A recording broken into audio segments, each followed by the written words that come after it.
Selamat siang. Pada siang hari ini kita akan belajar tentang cerpen. Cerpen sering disebut juga sebagai cerita pendek. Cerpen yaitu suatu cerita yang tercipta dari inspirasi sang penulis. Inspirasi itu bisa datang dari cerita nyata ataupun dari suatu imajinasi sang penulis.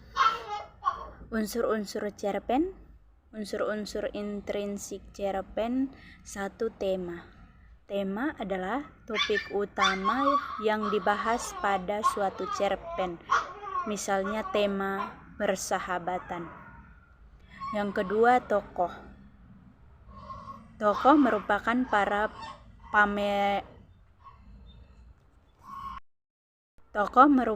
para pemeran yang ada atau berperan dalam cerita tersebut atau pelaku. Yang kedua, latar. Latar tempat itu adalah tempat di mana cerita tersebut terjadi. Dua, latar waktu. Waktu yang menunjukkan terjadinya cerita. Misalnya siang hari, pagi hari, dan lain-lain.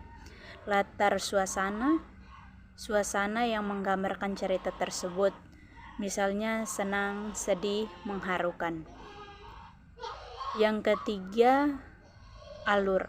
Alur merupakan jalan atau urutan kejadian cerita. Alur dibedakan menjadi 3. 1 alur maju, 2 alur mundur, 3 alur gabungan. Alur maju, alur yang disajikan secara berurutan mulai dari tahapan perkenalan, dilanjutkan dengan tahap penampilan masalah, dan diakhiri dengan tahap penyelesaian. Yang kedua, alur mundur. Alur mundur ini disusun dengan mendahulukan tahap penyelesaian masalah, lalu disusun dengan tahap lain yang menceritakan peristiwa-peristiwa yang mendahului. Yang ketiga, alur gabungan. Alur ini merupakan berpaduan antara alur maju dan alur mundur. Maksudnya, susunan penyajian urutan peristiwa diawali dengan puncak ketegangan, lalu dilanjutkan dengan perkenalan, dan diakhiri dengan penyelesaian. Yang kelima, amanat. Amanat merupakan pesan atau hikmah yang diambil dari cerita dalam cerpen tersebut.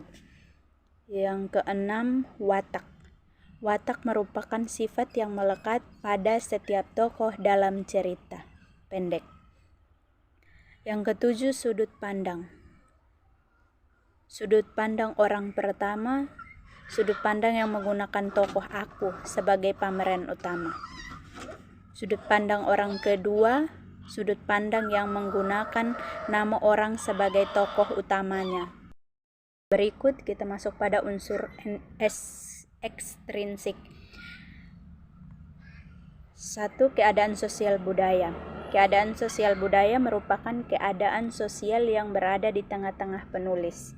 Yang kedua, latar belakang pengarang. Latar belakang pengarang merupakan kronologis dari perjalanan pengarang atau penulis cerpen tersebut. Berikut ciri-ciri cerpen. Sumber cerita dari kehidupan sehari-hari, tidak melukiskan seluruh kehidupan pelakunya. Yang ketiga, habis dibaca sekali duduk. 4. Menggunakan kata-kata yang ringan. 5. Penokohannya sangat sederhana dan singkat. 6. Menceritakan satu kejadian dari terjadinya perkembangan jiwa dan kritis.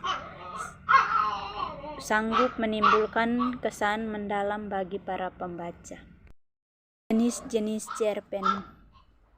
1. Cerpen mini atau flash menggunakan kata berjumlah antara 750 sampai 1000 kata. 2. Cerpen yang ideal mengandung kata yang berjumlah antara 3000 sampai 4000 kata. 3. Cerpen yang cukup panjang mengandung panjang, mengandung yang berjumlah antara 10.000 kata. Berdasarkan teknik pengarangnya, cerpen dibedakan menjadi beberapa, yaitu cerpen sempurna atau well-made short story. Itu cerpen yang berfokus pada satu tema dengan plot yang sangat jelas dan akhir cerita yang mudah dipahami. Cerpen jenis ini pada umumnya bersifat konvensional dan berdasar pada realitas atau fakta, enak dibaca dan mudah dipahami. Isinya, pembaca awam bisa membacanya dalam tempo kurang dari 1 jam. Ciri-ciri cerpen yang baik. Cerpen yang baik harus bisa menarik perhatian pembaca sejak paragraf pertama. Jadi awal paragraf harus dibuat semenarik mungkin. Suatu pembicara pada sebagian tokoh di dalam cerpen dapat dibuat alur cerita. Seorang penulis yang baik harus bisa meletakkan diri menjadi pembaca sehingga mengerti reaksi pembaca pada hasil karyanya. Langkah menulis cerpen itu menentukan tema. Tema merupakan dasar dari penulisan sebuah cerpen. Yang kedua, menentukan tokoh dan watak tokoh cerpen tersebut.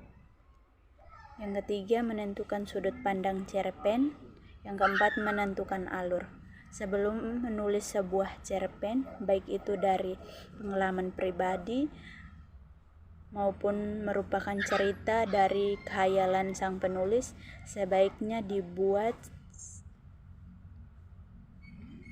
secara atau urut-urutan cerita yang akan dibuat. Cerita akan dibuat dengan alur maju, alur mundur, alur campuran. Semuanya harus dirancang secara matang.